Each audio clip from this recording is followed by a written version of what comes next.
शक्ति एवं साम्राज्य विस्तार नरसिंह देवों परीक्षार समय था। ओडिशार स्वतंत्रता एवं सार्वभौमतार प्रश्न था।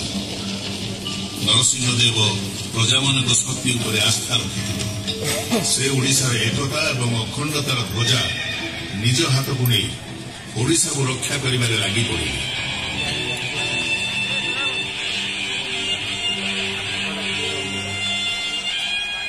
मालव देशर राजकुमारी थिले सीता देवी। सुंदरी, सुशीला एवं सर्वगुण संपन्न। मालव देश सेतेबेले मुसलमान मानक अधीन थिला। सेही प्रदेशर राजकुमारी सीता देवी सहित नरसिंह देव विवाह संपन्न है। सीता देवी राजराणी है। महाराणी मते शीघ्र युद्ध पाई प्रस्थान करने को पड़ो। राज्यर सीमारे जवन माने पुनर्बार डेरा पकईले तुफान खान उत्कल को पराधीन करने को चाहूँ, किंतु उत्कल कहा आश्रित नुहे। गंग साम्राज्य रक्षा पाई प्राणर आहुति देवाक पड़िले पछघुंचा देविनी। तुफान खान उत्कल उपर आक्रमण बाहाना खोजुछि। जवन मानकू सब दिन पाई पछकू हटेबा पड़ो। एथर उत्कलर वीर आत्मरक्षा पाई युद्ध करिबे। एथर आमे आक्रमण करिबा। उत्कलर विजय पाई प्रार्थना करो रानी। उत्कलर विजय पाई प्रार्थना करो।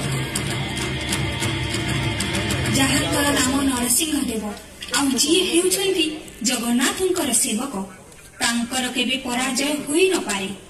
जानतु महाराज, विजयर पथ आपण को अपेक्षा करिछि। भयंकर युद्ध हैला, हणाकटा हैला, रक्तर नदी बहिला।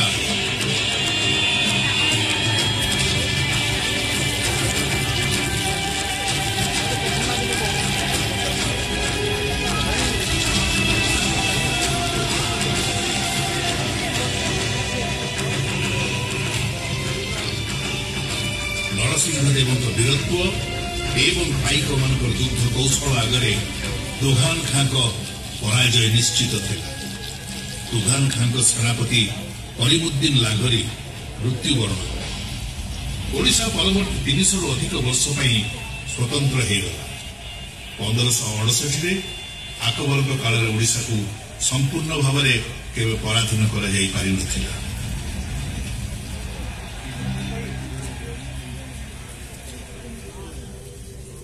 लखनऊर विजय उत्सव एवं उल्लास नहीं आसला, किंतु नरसिंह देव मन विचलित थिला। अशांत नरसिंह देव अस्थिरता पत्नी सीता देवी को विचलित करुथिला।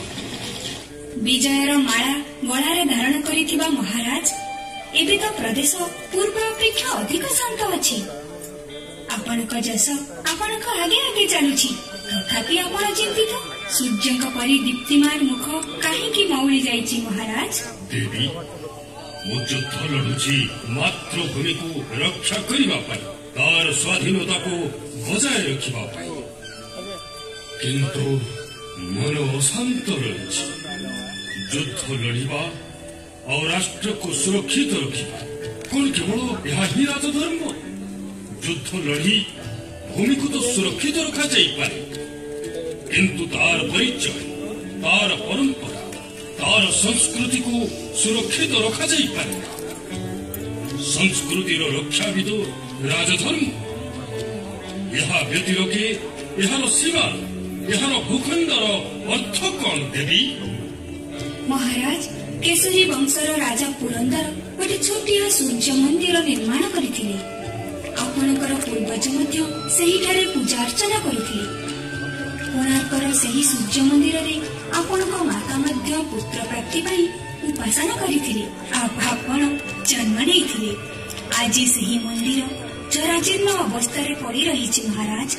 आपणक माता सेठारे भव्य मंदिर निर्माण करबा को कामना करिथिले। आपण तांको मनोकामना पूर्ण करंतु महाराज। हेई पारे कला संस्कृति उपरे आपणक चिंताधारार आरंभ एहिठारु हेई पारे। अद्भुत। यह भल कथा आउ कौन हो पारे देवी? খুব শীঘ্র নির্মাণ কার্য আরম্ভ କରିବାକୁ ପଡ଼ିବ।